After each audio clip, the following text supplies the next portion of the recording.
Hello student, मेरा नाम है सुरेंद्र कुमार। स्वागत है आपका एक नए सेशन में। आज हम एक इम्पॉर्टेंट टॉपिक जो है वो डिस्कस करेंगे, जिससे बहुत सारे क्वेश्चंस आपको 12th क्लास के अंदर और बहुत सारे क्वेश्चंस आपके कंपटीशन के अंदर देखने को मिलेंगे। चलिए डिस्कस करते हैं हमारा आज का टॉपिक, जो कि है एड्स। क्या है टॉपिक? एड्स। आजकल के टाइम में ये नाम सुनते ही बहुत लोग घबरा जाते हैं कि ये होता क्या है। बहुत सारे लोग घबरा जाते हैं ये होता क्या है। ठीक है, तो पहली बात, एड्स कोई बहुत बड़ी बीमारी नहीं है। ये सिर्फ और सिर्फ आपकी रोगों से फाइटिंग की कैपेसिटी को कम करता है और ये कुछ नहीं करता है। ये सिर्फ और सिर्फ वो सर्कमस्टांसेस को पैदा करता है कि कोई भी छोटा मोटा रोग आएगा और आपकी पूरी बॉडी का एनवायरनमेंट जो है वो डिस्टर्ब कर देगा। ठीक है, तो बात करते हैं एड्स होता क्या है। सबसे पहले इसका फुल फॉर्म, जो कि हमारा एक MCQ भी कई बार आ चुका है, इसका नाम है एक्वायर्ड इम्यूनो डिफिशियंसी सिंड्रोम। आपने डिजीज़ के बारे में सुना होगा, लेकिन यहाँ पर एक अलग वर्ड आया है, इसका नाम है सिंड्रोम। तो सबसे पहले सिंड्रोम की बात करते हैं। सिंड्रोम हम लोग कहते किसे हैं? ठीक है, बहुत से लोग बोल देते हैं सिंड्रोम जो है कोई कैरेक्टर है, ऐसा नहीं है। सिंड्रोम उस हम ट्रीटमेंट वो ऐसी डिजीज़ के लिए यूज़ करते हैं जिसका ट्रीटमेंट प्रेजेंट टाइम में मेडिकल साइंस के पास मौजूद ही नहीं है। तो syndrome is also known as the group of symptoms जिसका हमारे पास कोई भी क्योर नहीं होता, या हम कह सकते हैं अनट्रीटमेंटेबल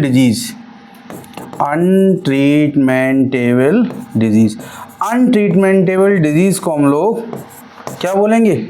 सिंड्रोम बोलेंगे। अभी कुछ साल पहले जो हमारा रिसेंटली हमने कोविड के बारे में सुना, तो कोविड के नाम के आगे जैसा दिखाया गया था, जैसे लिखा हुआ था COVID, कोविड, और लिखा था 19।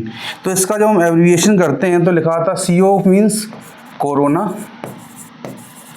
VI मीन्स वायरस, और D का मतलब होता है यहाँ पर डिजीज़, और 19 का मतलब होता है ईयर हमारी 2019। लेकिन ये कोविड जिस फैमिली को बिलोंग करता है उस फैमिली का नाम है सार्स। क्या नाम है? सार्स ये फैमिली है, और कोविड कोई नया नहीं है। आज से लगभग 15 से 20 साल पुरानी आप बुक्स पर देखेंगे तो उसके ट्रेसेस आपको वहाँ पर मिल जाएंगे। तो कोविड की जो फैमिली है वो भी कहीं ना कहीं अपने अंदर सिंड्रोम नाम को कैरी करती है। क्या करती है? सिंड्रोम नाम को कैरी करती है। और कोविड का भी हमारे पास कोई भी ट्रीटमेंट नहीं है। हाँ, हमने वैक्सीन बनाई है, लेकिन वो दवाओं से ठीक नहीं हो सकता। लेकिन किसी भी ह्यूमन की कैपेसिटी है, उसके अंदर ये कैपेबिलिटी है कि उसकी इम्यूनिटी उसको फाइट करके अपने आप को क्या कर सकती है? सेव कर सकती है। यहाँ पर सार्स का फुल फॉर्म बताएंगे। सार्स होता क्या है? तो सीवियर एक्यूट रेस्पिरेटरी सिंड्रोम।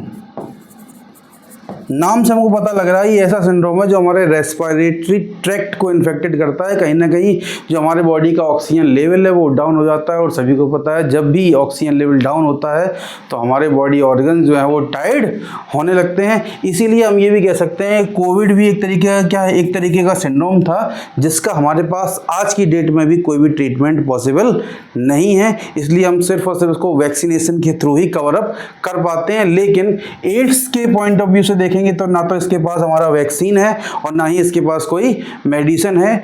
हाँ, एड्स की अगर हम ट्रीटमेंट की बात करते हैं तो उसके अंदर एंटीवायरल ड्रग दिए जाते हैं, जो कि आपकी एज को कुछ दिनों या कुछ महीनों तक बढ़ा सकते हैं, लेकिन उसको परमानेंटली क्योर नहीं किया जा सकता है। तो चलिए डिस्कस करते हैं कि एड्स क्या है, कैसे होता है, मीनिंग क्या है और क्या करता है। ठीक है, तो देखो एड्स के पास हमने एक वर्ड देखा था यहाँ पर, एक्वायर्ड। क्या देखा था? एक्वायर्ड का मतलब होता है टू लर्न। क्या मतलब होता है? To learn. मतलब ये आपका इनेट नहीं है, आपको बाय बर्थ नहीं मिला है। आपने पूरे लाइफ साइकिल के अंदर कोई ना कोई एक्टिविटीज ऐसी रही है जिसकी वजह से ये वायरस आपके अंदर इंजेक्ट हो गया है और आपकी बॉडी सेल्स को इन्फेक्टेड कर रहा है। और सब कौन सी बॉडी सेल्स को इन्फेक्टेड करता है? तो हमारे पास जो हेल्पर टी सेल्स होती हैं, जो कि लिम्फोसाइट को बनाती हैं, जो हमारी इम्यूनिटी को बूस्ट करने का काम करती हैं, वो सिर्फ और सिर्फ आपकी इम्यूनिटी को ही डाउन कर देता है। ठीक है, वो सिर्फ आपको फाइटिंग की जो कैपेबिलिटी है उसको डाउन कर देगा। फिर कोई भी छोटा मोटा रोग आएगा और आपके पूरे के पूरे इन्वायरमेंट को डिस्टर्ब करके चला जाएगा, उसमें आप कुछ नहीं कर सकते। सपोज दैट कोई एक पर्टिकुलर व्यक्ति है, उसके पास HIV का उसके अंदर इन्फेक्शन है, ठीक है, तो HIV का जब इन्फेक्शन होता है तो हमारे अंदर जो भी इम्यूनिटी है वो धीमे धीमे डाउन होने लगती है। तो उस टाइम पे अगर चाहे फंगस का इन्फेक्शन हो जाए, वायरस का हो जाए, बैक्टीरिया का हो जाए, कोई भी छोटा मोटा डिजीज़ है तो फॉर एवर के लिए वो बना रहता है, वो कभी भी ठीक नहीं होता। और इसके सिम्टम्स जो हैं वो इतने धीरे धीरे हमको दिखते हैं कि उसको शो होने के अंदर 5 से लेकर 10 साल तक लग जाते हैं। इसीलिए इसका आइडेंटिफिकेशन भी हमारे पास मौजूद नहीं है और बहुत से लोग डर की वजह से भी इसका जो चेकअप कराना होता है कि भाई हम HIV टेस्ट कराएंगे, और डर की वजह से नहीं जाते हैं। व्यक्ति हर जगह पॉजिटिव जाता है लेकिन HIV के टेस्ट में जाता है कि हम नेगेटिव ही रहें, ठीक है। तो ये नेगेटिव भी अपने आप में एक पॉजिटिव चीज़ है। चलिए बात करते हैं आगे की तरफ कि HIV है क्या। तो HIV का नाम अपने आप में ही डरावना है, लोग सुन के ही डर जाते हैं। हालांकि जैसे पता है कि आपकी जानकारी ही आपका बचाओ, जितने ज़्यादा आप उसको जानेंगे तो उतने बचने के तरीके भी हमारे पास उतने ही ज़्यादा हैं, ठीक है। तो HIV का जो एब्रीविएशन है वो क्या है, human immuno deficiency virus.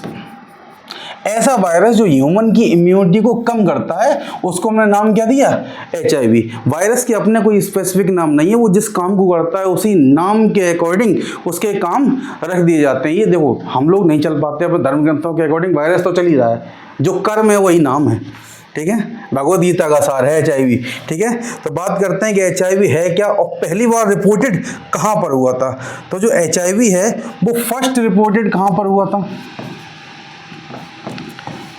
Firstly reported कहाँ पर हुआ था, तो 1981 के अंदर ये पहली बार रिपोर्टेड हुआ था। कब हुआ था, 1981 के अंदर फर्स्ट टाइम रिपोर्टेड हुआ था। और 25 ईयर्स के टाइम पीरियड में, कितने में, 25 ईयर्स के टाइम पीरियड के अंदर ये स्प्रेड कर गया all over the world, spread all over the world, all over the world. ये क्या कर गया, ये स्प्रेड कर गया। और क्यों कर गया, क्योंकि इसके स्प्रेड के, क्योंकि हम लोगों को पता है कि हम लोग ग्लोबली ट्रैवल करते हैं, कोई भी कंट्री ग्लोबली ट्रैवल करती है तो और एक जगह से दूसरी जगह कोई भी चीज़ ट्रांसपोर्ट होती है, ठीक है।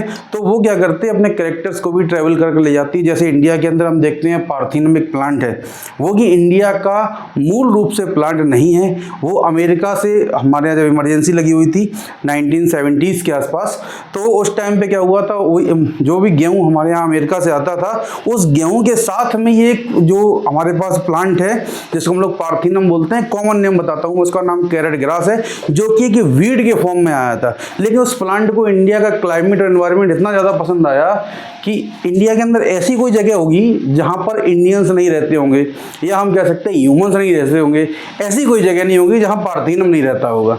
उसको हम टेरर बोलते हैं प्लांट किंगडम का, क्योंकि जिस जगह वो रहता है आसपास वेजिटेशन उगना बंद कर देते हैं। कोई भी खाली प्लॉट पड़ा हो उस पर अगर हम कह सकते हैं कि अतिक्रमण करने का काम है, उस प्लॉट पे कब्जा करने का काम है, तो इस प्लांट का ही है, वो हर जगह उगाता है। इसको आप ना तो खाद देंगे ना पानी, कुछ नहीं दें, वो अपने आप उगी जाता है, इसलिए इसको हम टेरर भी बोल सकते हैं, ठीक है। तो वही वीड था, तो ये भी ऑल ओवर वर्ल्ड में स्प्रेड हुआ था कि फॉरेन कंट्रीज में भी हुआ होगा। सबसे पहले तो 25 साल के अंदर पूरे वर्ल्ड में हो गया और 25 मिलियन से ज़्यादा पीपल्स की जान ले चुका है। ये 25 मिलियन से ज़्यादा पीपल जो हैं वो मर चुके हैं इससे, ठीक है। अच्छा, हम बात करते हैं HIV की। तो HIV ऐसा नहीं है लावारिस है, HIV की अपनी फैमिली है भाई, रिस्पॉन्सिबिलिटी सबके पास है। तो HIV की अपनी खुद की फैमिली है, तो HIV की फैमिली की बात करूंगा। तो HIV जो है, ये जो मेंबर है इसकी एक फैमिली है, इसको ना हम लोग बोलते हैं रेट्रोवायरस। क्या बोलते हैं, रेट्रोवायरस। अच्छा, रेट्रोवायरस एक ऐसी कैटेगरी है, इसमें एक बड़ा नंबर है हमारे पास वायरस का। रेट्रोवायरस होते क्या है, देखो रेट्रो को अगर हम थोड़ा सा तोड़ेंगे तो देखो यहाँ पर RE और ट्रू, तो RE का मतलब होता है रिवर्स और ट्रू का मतलब होता है ट्रांसक्रिप्शन, रिवर्स ट्रांसक्रिप्शन। तो ट्रांसक्रिप्शन नाम एक कॉमन नेम है, यहाँ पर मैंने रिवर्स लगा दिया है कि ट्रांसक्रिप्शन की प्रोसेस को हम थोड़ा उल्टा करते हैं। अब ये होता क्या है कि हम लोगों ने यूकैरियोटिक सेल के अंदर जब प्रोटीन सिंथेसिस पढ़ते हैं तो वहाँ पर दो प्रोसेस आती हैं, ट्रांसक्रिप्शन एंड ट्रांसलेशन। तो होता क्या है वहाँ पर, जैसे डीएनए है जो कि हमारा जेनेटिक मटेरियल है, डीएनए से आरएनए बनता है, आरएनए में भी एमआरएनए बनता है। तो डीएनए से आरएनए बनता है और आरएनए से क्या बनती है, प्रोटीन बनती है। ये पूरी की पूरी प्रोसेस हमारी प्रोटीन सिंथेसिस के अंडर में आती है। अब होता क्या है कि जब डीएनए से आरएनए बनता है इसको हम लोग बोलते हैं ट्रांसक्रिप्शन। क्या बोलते हैं, ट्रांसक्रिप्शन। और एमआरएनए से जब प्रोटीन बनती है इसको हम लोग बोलते हैं ट्रांसलेशन। Is that clear? ठीक है। अब मैंने ये कहा कि भाई ये जो वायरस है इसके अंदर तो रिवर्स ट्रांसक्रिप्शन हो रही है। क्यों हो रही है? क्योंकि इसके पास जो जेनेटिक मटेरियल है वो डीएनए है ही नहीं। इसके पास जेनेटिक मटेरियल कौन सा है, आरएनए है, वो भी दो है, वो भी सिंगल स्ट्रैंडेड है। तो यहाँ पर आरएनए से जब डीएनए बनता है, क्या बनता है, आरएनए से जब डीएनए बनता है तो ये ट्रांसक्रिप्शन की जो प्रोसेस है वो रिवर्स होती है। तो इस प्रोसेस को हम लोग बोलते हैं रिवर्स ट्रांसक्रिप्शन। क्या बोलते हैं, reverse transcription. Is that clear? तो जब भी कोई वायरस आरएनए से डीएनए को बनाएगा तो वो प्रोसेस कहलाएगी रिवर्स ट्रांसक्रिप्शन। और ऐसे वायरस जो रिवर्स ट्रांसक्रिप्शन को परफॉर्म करते हैं उनकी एक ही फैमिली है, रेट्रोवायरस। कहा जाता है ना चोर चोर मौसेरे भाई। तो जो काम होता है ना, जो काम वायरस एक ही जैसे करते हैं, जैसे सारे के सारे आरएनए से डीएनए बना रहे हैं, तो उनको उठा के हम एक ही कैटेगरी में रख देंगे। उस कैटेगरी का नाम क्या है, उस फैमिली का नाम क्या है, रेट्रोवायरस। ठीक है। तो जैसे क्या करेगा, देखो ये वायरस क्या करता है, आरएनए इसके पास है, वो भी दो हैं। कौन कौन से, एसएस आरएनए है, मतलब सिंगल स्ट्रैंडेड आरएनए है, और ये आरएनए से डीएनए बनाएगा। ठीक है। और डीएनए क्या करेगा, डीएनए से आगे की प्रोसेस जो है वो परफॉर्म होती रहेगी। डीएनए बनाता रहेगा, आगे बढ़ता रहेगा। अब हम बात करते हैं इसका स्ट्रक्चर हमको कैसा दिखता है। स्ट्रक्चर भी देखो बड़ा इंटरेस्टिंग स्ट्रक्चर है। ऐसा लगता है कि घर पे किसी ने दिवाली पर रंगोली बना दी हो और वो रंगोली देखते देखते ह्यूमन की रंगोली बना देता है ये वायरस। ठीक है। तो देखते हैं क्या है, चलिए थोड़ा सा अच्छा बनाते हैं। इतनी बेइज्जती क्यों करनी वायरस की भाई।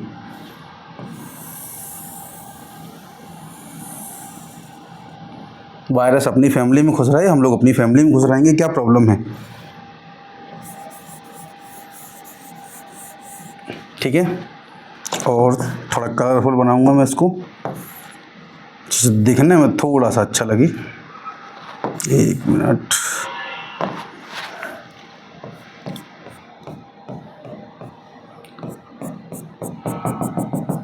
इतने कलर तो ह्यूमन में नहीं होते हैं जितना ये वायरस चेंज करता है।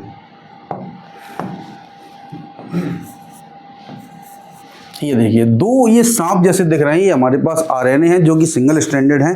क्या है, आरएनए हैं जो कि हमारे पास सिंगल स्ट्रैंडेड आरएनए हैं। और तीन में इसके अंदर एंजाइम भी बनाऊंगा जस्ट लाइक दिस। ये हमको दिख रहे होंगे। अब एक चीज़ और होती है, इसके ऊपर मैं बना देता हूँ थोड़ा सा।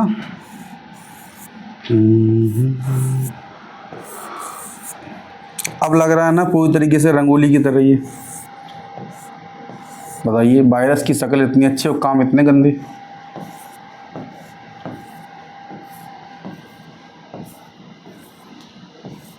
ध्यान से देखने पर कैसा लग रहा है कि 90s 80s की मूवी के तिजोरी का ढक्कन हो। इस पर डायनामाइट लगा के अभी हम उड़ाएंगे इसको।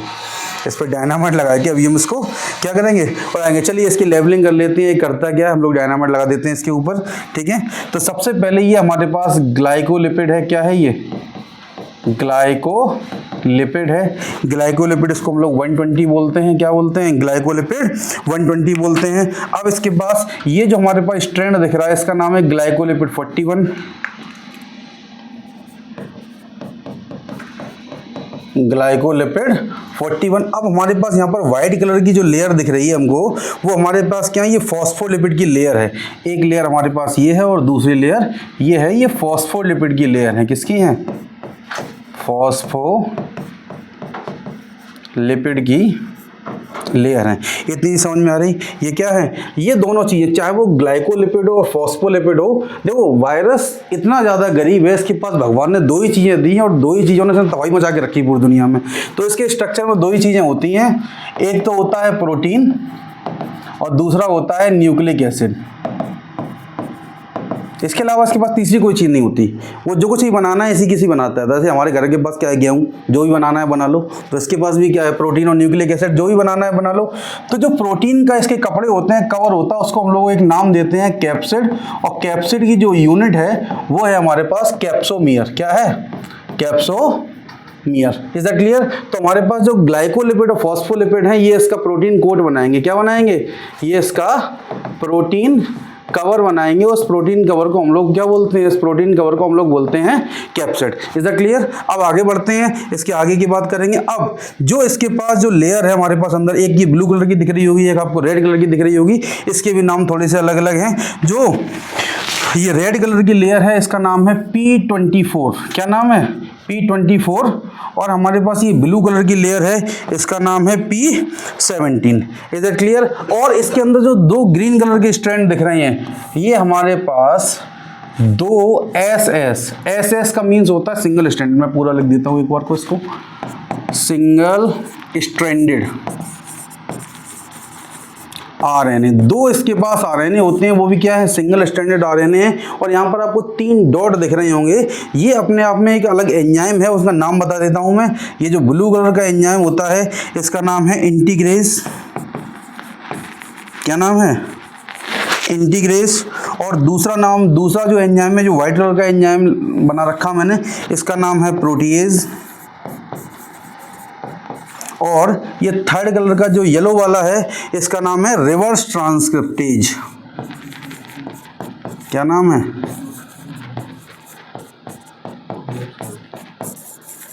Reverse transcriptase. ये हमारे पास 3 अलग अलग एंजाइम हैं और 3 अलग अलग एंजाइम जो होते हैं वो अलग अलग काम करते हैं। ठीक है? अब प्रोटीएज क्या करता है? ठीक है, तो प्रोटीएज का मतलब होता है जब भी कोई HIV वायरस ह्यूमन के अंदर इन्फेक्शन को क्रिएट करता है, तो जब अपना ये जीनोम बढ़ाता है, मल्टीप्लिकेशन करता है, जीनोम बढ़ाता है, तो उस जीनोम के ऊपर प्रोटीन कवर को क्या करने का काम? उस प्रोटीन कवर को दोबारा से बनाने का काम किसका होता है? प्रोटीएज का होता है। तो हम कह सकते हैं फॉर्मेशन ऑफ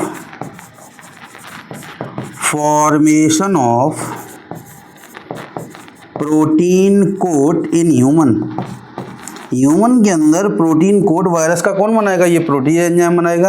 अच्छा, रिवर्स ट्रांसक्रिप्टेज है तो ये क्या करेगा? रिवर्स ट्रांसक्रिप्शन को परफॉर्म करेगा। क्या करेगा?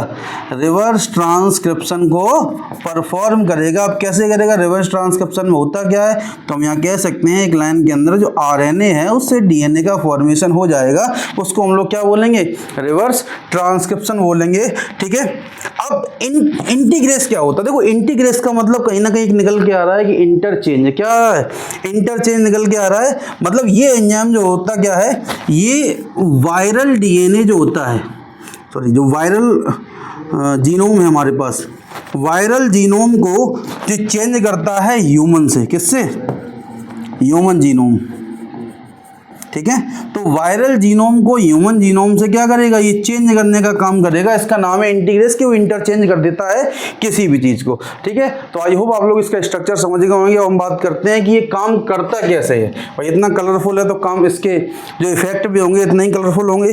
तो सबसे पहले हम बात करते हैं कोई HIV होते कितने तरीके के हैं। इसका जो कॉज होता है, क्या होता है?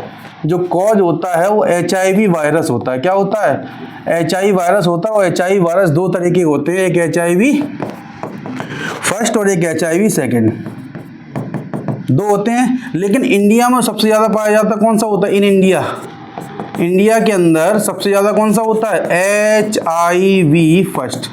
HIV फर्स्ट सबसे ज़्यादा होता है इंडिया के अंदर, जो कि इन्फेक्टेड करता है किसको? इन्फेक्टेड 2 पर्सन्स को इन्फेक्टेड जो करता है सबसे ज़्यादा यही करता है। Is that clear? ठीक, अब ये इन्फेक्टेड करता है तो करता कैसे है इसकी बात हम कर लेते हैं कि इन्फेक्टेड करता है तो करता कैसे है। देखो जो HIV होता है, ठीक है, वो HIV क्या करता है? हमारी बॉडी के अंदर जाएगा और सिक्योरिटी गार्ड को मार देगा। भाई घर की सिक्योरिटी कौन करता है? सिक्योरिटी गार्ड करता है, ठीक है। जो भी सिक्योरिटी वाले होते हैं, क्या करता है, सबसे पहले सिक्योरिटी को मार देता है। हमारी सिक्योरिटी कौन है बॉडी की? तो HIV जो होता है वो सबसे पहले जाता है एक सेल्स के पास, जिसको हम लोग बोलते हैं मैक्रोफेज। क्या बोलते हैं? मैक्रोफेज। और आप लोगों ने 11th क्लास में जो चैप्टर हमारा है टिश्यू, यानी कि हम कह सकते हैं स्ट्रक्चरल ऑर्गेनाइजेशन ऑफ एनिमल्स, उसमें जब हम लोग कनेक्टिव टिश्यूज पढ़ते हैं तो उस कनेक्टिव टिश्यू के अंदर मैक्रोफेजेस सेल्स का नाम आता है। ये मैक्रोफेजेस सेल्स वही हैं जो किसी भी अनवांटेड पार्टिकल्स को बॉडी के अंदर कंज्यूम करने का काम करती हैं या फेगस करने का काम ये करती हैं। तो ये HIV क्या करते हैं? मैक्रोफेज के पास जाते हैं और मैक्रोफेज को ये इन्फेक्टेड कर देते हैं। क्या कर देते हैं? मैक्रोफेज के अंदर इन्फेक्टेड कर देते हैं। तो जब HIV मैक्रोफेज को क्या करते हैं? इन्फेक्टेड करते हैं। क्या करते हैं? HIV जो है वो मैक्रोफेज को जब इन्फेक्टेड कर देते हैं तो ये मैक्रोफेज एक तरीके के फैक्ट्री की तरह काम करती है। किसकी? HIV फैक्ट्री की तरह काम करने लग जाती है। तो जो मैक्रोफेज पहले हमारी इम्यूनिटी को प्रोटेक्ट कर रही थी, अब वो क्या करती है? वो HIV फैक्ट्री की तरह काम करने लग जाती है। तो मैक्रोफेज से ही बहुत सारे HIV जो है वो बनने लग जाते हैं। Is that clear? क्या करने लग जाते हैं? बहुत सारे HIV बनने लग जाते हैं। और जब बहुत सारे HIV बनते हैं तो हमारे पास जो हेल्पर T सेल हैं, या हम कह सकते हैं TH सेल्स, जो हेल्पर T सेल्स हैं वो डीजेनरेट होते हैं। क्या होते हैं? डीजेनरेट होते हैं। क्या होते हैं? डीजेनरेट होते चले जाते हैं। और जब ये डीजेनरेट होते हैं तो हेल्पर T सेल्स की वजह से जो हमारा इम्यूनिटी है, क्या है? जो हमारी इम्यूनिटी है वो डाउन होने लग जाती है। इम्यूनिटी क्या होती है? डाउन होने लग जाती है। और जब हमारी बॉडी की इम्यूनिटी डाउन होती है, क्या होती है? जब भी हमारी बॉडी की इम्यूनिटी डाउन होती है तो बहुत सारे डिजीज के फैक्टर्स, चाहे वायरस हो, चाहे बैक्टीरिया हो, चाहे प्रोटोजोआ हो, चाहे फंगस हो, कोई भी हो, वो भी अपना काम करने से पीछे नहीं हटते। जब इम्यूनिटी डाउन होती है तो ये उनके लिए एक अपॉर्चुनिटी होती है, या हम कह सकते हैं अपॉर्चुनिस्टिक इन्फेक्शन की टाइम होता है। क्या होता है? एक अपॉर्चुनिटिक इन्फेक्शन होता है।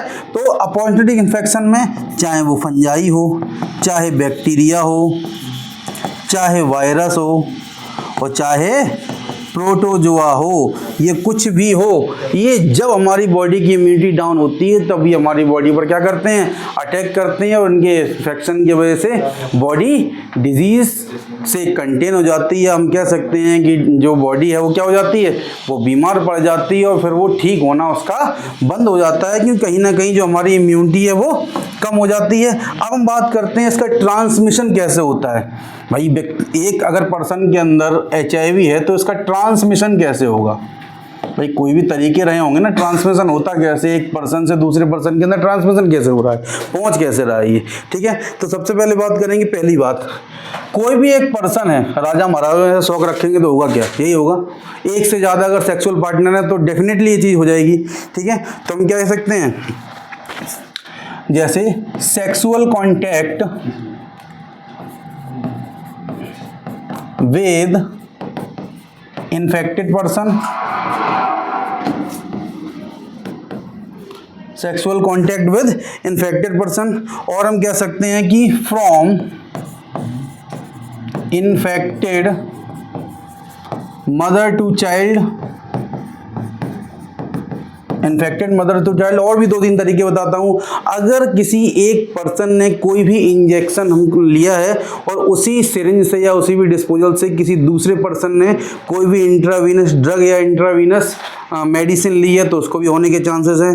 अगर हम उससे कंटेमिनेटेड ब्लड हम अगर डिफ्यूज़ करते हैं, ट्रांसफ्यूज़ करते हैं, तब भी होने के चांसेस हैं, ठीक है। तो कोई भी चीज़ जब हॉस्पिटल्स में एक से दूसरे में ट्रांसमिट की जाती है, एक से दूसरे में ट्रांसफ्यूजन किया जाता है ब्लड का, तो उसकी पहले तो हम क्या करते हैं? एग्जामिनेशन करते हैं, कोई ना कोई ऐसा फैक्टर तो नहीं है जो किसी भी पर्सन के अंदर जाके क्या कर दे? किसी पर्सन के अंदर जाके डिजीज को क्रिएट कर दे। इस तरह क्लियर, ठीक है। तो हाई रिस्क इसकी कब है? ट्रांसमिशन में वैसे होता है। इसके हाई रिस्क कब है? हाई रिस्क, ठीक है। इसकी हाई रिस्क कब है? पहला, more than 1 sexual partner, more than 1 sexual partner, एक से ज़्यादा अगर सेक्सुअल पार्टनर है तो उसका खर्चा बढ़ जाएगा। दूसरा, ड्रग एडिक्शन में ऐसे पीपल जो इंट्रावीनियसली ड्रग लेते हैं, क्या लेते हैं, ड्रग को इंट्रावीनियसली लेते हैं, मतलब जो ड्रग एडिक्ट हैं, क्या हैं, जो ड्रग एडिक्ट हैं और वो क्या करते हैं, इंट्रावीनसली लेते हैं, जिसको हम एक शॉर्ट में आईवी कह सकते हैं। इंजेक्शन के ऊपर लिखा हुआ आता है आईवी और आईएम। आईवी का मतलब होता है इंट्रावीनसली और आईएम का मतलब होता है इंट्रामस्कुलर। कोई भी इंजेक्शन या तो मसल्स के अंदर लगेगा या हमारी वीन्स के अंदर लगेगा। तो अगर ऐसा कोई ड्रग एडिक्ट व्यक्ति है जो आईवी के फॉर्म में ड्रग को लेता है और उसी क्या करते हैं, उसी डिस्पोजल का,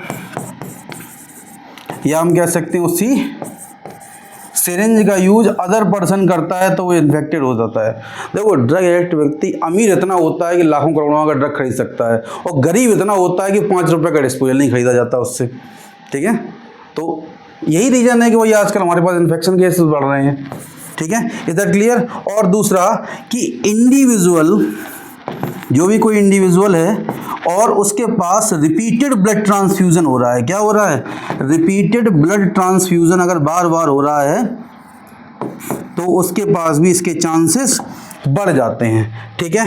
पहली बात। अच्छा, एक चीज़ और बताना चाहूँगा मैं, एड्स फैलता कैसे है। आज से लगभग 20 से 22 साल पहले टीवी पर, दूरदर्शन टीवी पर एक ऐड आता था, वही कोई एक वो माहौल क्रिएट करते हैं कि ऑफिस के अंदर कोई एक पर्सन HIV इन्फेक्टेड है तो लोग उससे बात नहीं करेंगे, उसके साथ खाना नहीं खाएंगे, उससे हाथ नहीं मिलाएंगे। तो इस चीज़ को मैं क्लियर कर दूं, ये कांटेक्ट वाला नहीं है कि मुंह से थूक निकल जाएगा या हाथ मिलाने से फैल जाएगा। ये वायरल डिजीज़ है। क्या है ये वायरल डिजीज़ है। ये फिजिकल कांटेक्ट मतलब हाथ मिलाने से, गले लगाने से, बात करने से नहीं फैलता, ठीक है। इसके फैलने के लिए बॉडी के फ्लूइड कांटेक्ट में आना जरूरी है। ये फैलता कैसे, इसको आप स्टार लगा लेना, कहीं नोट लगा लेना। जब बॉडी फ्लूइड कांटेक्ट में आएंगे, क्या आएंगे, बॉडी फ्लूइड कांटेक्ट में आएंगे, जब बॉडी फ्लूइड कांटेक्ट में आते हैं तब HIV स्प्रेड होता है। क्या होता है, तब HIV स्प्रेड होता है। HIV हाथ मिलाने से, साथ में खाना खाने से, बात करने से HIV इन्फेक्टेड नहीं होता, ठीक है। अब जो टाइम लैग होता है इसका, क्या होता है भाई, क्यों ऐसा है कि किसी भी पर्सन के अंदर इस तरीके के डिजीज़ के सिम्टम्स हमको नहीं दिखते हैं, तो होता है क्या, जो टाइम लैग होता है, इस टाइम लैग को हम लोग इंक्यूबेशन पीरियड बोलते हैं। क्या बोलते हैं, इंक्यूबेशन पीरियड। क्या बोलते हैं, इंक्यूबेशन पीरियड बोलते हैं, ठीक है। तो टाइम लैग होता है, time lag between the infection and appearance the symptoms। इतनी समझ में आ रही है। जो टाइम लैग होता है मतलब जब इन्फेक्शन हुआ है और जब हमारे पास सिम्टम्स शो होंगे तो उसके बीच में टाइम ड्यूरेशन है लगभग 5 से लेकर 10 साल का होता है। इसीलिए ना तो इनके केसेस हमको इतनी जल्दी पता लग पाते हैं, ना उनका एग्जामिनेशन हो पाता है और ना ही उसके हम डायग्नोसिस पर या उसके ट्रीटमेंट पर हम लोग बात कर पाते हैं। पहले तो बेचारा इसी से बड़बड़ा जाएगा वो कि हमको HIV हो गया, इसी से परेशान, आधा तो ऐसे ही मर जाता है वो, आधा तो ऐसे ही मर जाता है। तो ज़रूरत हमको है कि जानने की होता कैसे, हमें बस उसके सिम्टम से बचना है, उसके कैरेक्टर से बचना है, कैसे ये हो सकता है। तो एक लाइन है कि prevention is better than cure. तो हमको प्रिवेंशन की तरफ जाना है, क्योर की तरफ जाना ही क्यों है। Is that clear. अब आगे बढ़ते हैं कि भाई मैक्रोफेज की हमने बात कर दी थी कि मैक्रोफेज जो है वो प्रोटीन, वो HIV फैक्ट्री की तरह काम कर देता है। अब हम बात करते हैं कि इसका डायग्नोसिस कैसे होता है, कैसे हम पता लगा पाएंगे कि कोई भी व्यक्ति जो है इन्फेक्टेड है। तो डायग्नोसिस के लिए हमारे पास एक टेस्ट होता है, उस टेस्ट का नाम है एलिसा। खुश मत होना, ये किसी लड़की का नाम नहीं है, मैं नाम सुन के खुश हो जाओ बहुत अच्छा है टेस्ट करेगी ये, ऐसा नहीं हुआ। एलिसा क्या है, एलिसा एक टेस्ट का नाम है। इसका नाम मतलब होता है एंजाइम लिंक्ड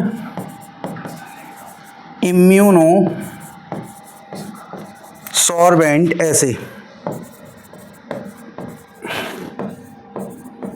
इम्यूनोसॉर्बेंट ऐसे, ये इसका एब्रीविएशन है और ये बहुत इंपॉर्टेंट है।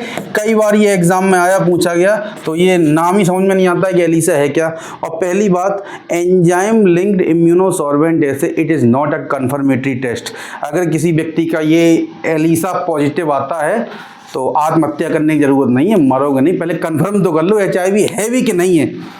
तो ये 100% श्योरिटी नहीं देता, लेकिन स्टार्टिंग का हम कह सकते हैं इनिशियल अगर टेस्ट है तो इससे हम लोग पता लगा सकते हैं। इसके बाद भी एक टेस्ट होता है जिसको हम लोग कन्फर्मेटरी टेस्ट बोलते हैं। क्या बोलते हैं? कन्फर्मेटरी टेस्ट बोलते हैं। उस टेस्ट के बाद 100% ये चीज़ आ जाती है, 100% ये चीज़ हमको क्लियर हो जाती है कि कोई भी व्यक्ति HIV से इन्फेक्टेड है या नहीं है। तो कन्फर्मेटरी टेस्ट का मतलब क्या है? इसका नाम होता है, देखो मैं लिख देता हूँ, आप लोग इसको नोट डाउन कर सकते हैं, बहुत इंपॉर्टेंट है। वेस्टर्न ब्लॉटिंग, वेस्टर्न ब्लॉटिंग,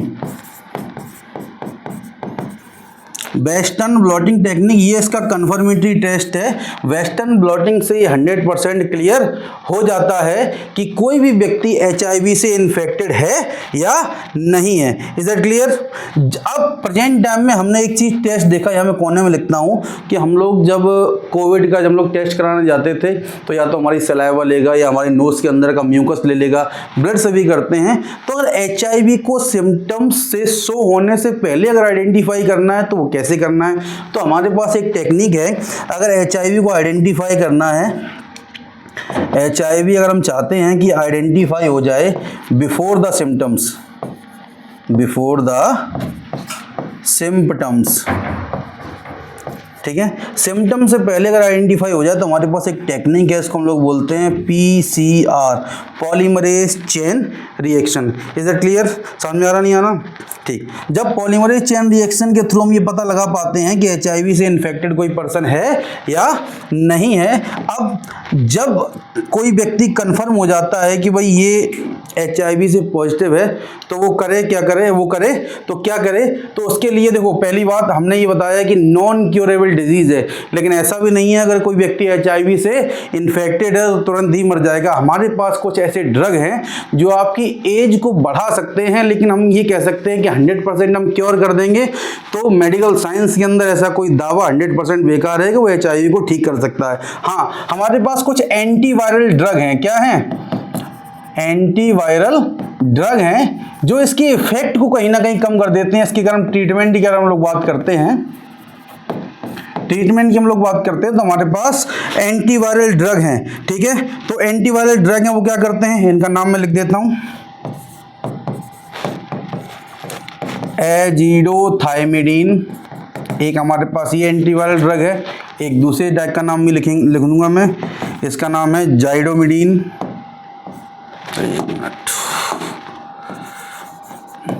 ठीक है, ये हमारे पास क्या है, ये एंटीवायरल ड्रग हैं। और एंटीवायरल ड्रग हैं तो करते क्या हैं ये एंटीवायरल ड्रग क्या करते हैं, इंक्रीज लाइफ स्पान। आपके लाइफ स्पान को कुछ दिन कुछ महीने के लिए बढ़ा सकते हैं, हम कह सकते हैं कुछ सालों के लिए भी अगर बढ़ा देंगे, but not cure the HIV, not cure the HIV। ठीक है, इसी के साथ हमारा ये टॉपिक कंप्लीट होता है। मिलेंगे अगले टॉपिक के अंदर। तब तक के लिए हम लोग क्या करेंगे, तब तक हम लोग के लिए इसको जानकारी रखेंगे और अपने आप को बचाव करेंगे। धन्यवाद।